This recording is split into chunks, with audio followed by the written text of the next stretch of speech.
હું પ્રહલાદ દામોદરદાસ મોદી, પ્રમુખ Gujarat fair price shops and kerosene licence holder association, vice president all India fair price shop dealer federation.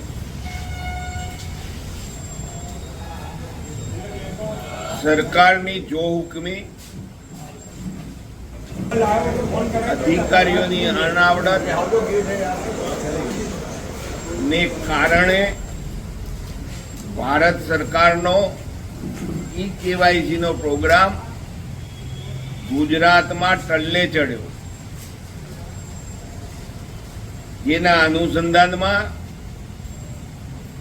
આગામી પગલાં શું લેવા એની ચર્ચા કરવા અમદાવાદ શહેરના વ્યાજબી ભાવના દુકાનદારોના જુદા જુદા ઝોનના પ્રતિનિધિઓની એક બેઠક આજે Mangaldeep party plot national highway number 8 ખાતે બોલાવી.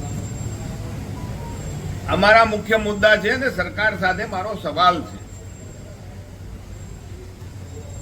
કે ભારત લોકશાહી પ્રણાલિકાથી વરેલો દેશ છે. ભારતની અંદર વસ્તી ગણતરીનો પ્રોગ્રામ થાય છે, મતદાર ગણતરીનો પ્રોગ્રામ થાય છે, આધાર કાર્ડનો પણ પ્રોગ્રામ થઈ ગયો. આ બધું કઈ પદ્ધતિથી થયું? ખાલી પેપરમાં જાહેરાત આપવી, દુકાનદારો પર પ્રેશર કરવું, આનાથી કેવાયસી કદાપી થાય નહીં.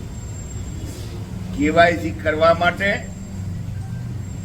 અધિકારીઓએ આત્મમંથન કરવું પડે.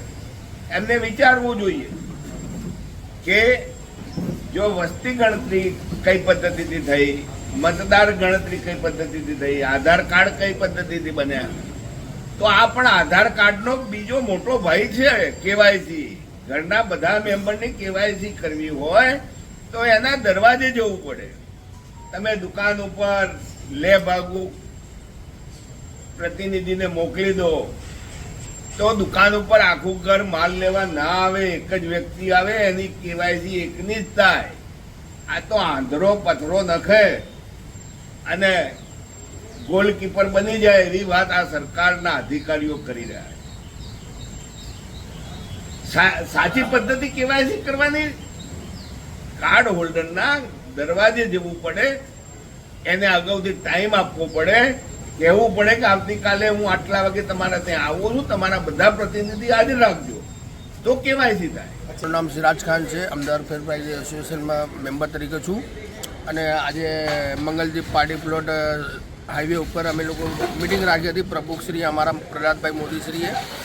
એમાં એવો નિર્ણય લેવામાં આવ્યો છે કે અમે લોકો 1 તારીખથી અચોક્કસ મુદત ઉપર હડતાળ ઉપર જવાના છીએ, જ્યાં સુધી અમારો લોકોનું કેવાયસીનું અપડેટ ના થઈ જાય પૂરું, અને કમિશનનું નહીં થઈ જાય, અને બીજા પડતર પ્રશ્નો નહીં થાય ત્યાં સુધી અમે લોકો અચોક્કસ મુદત ઉપર હડતાળ ઉપર રહીશું.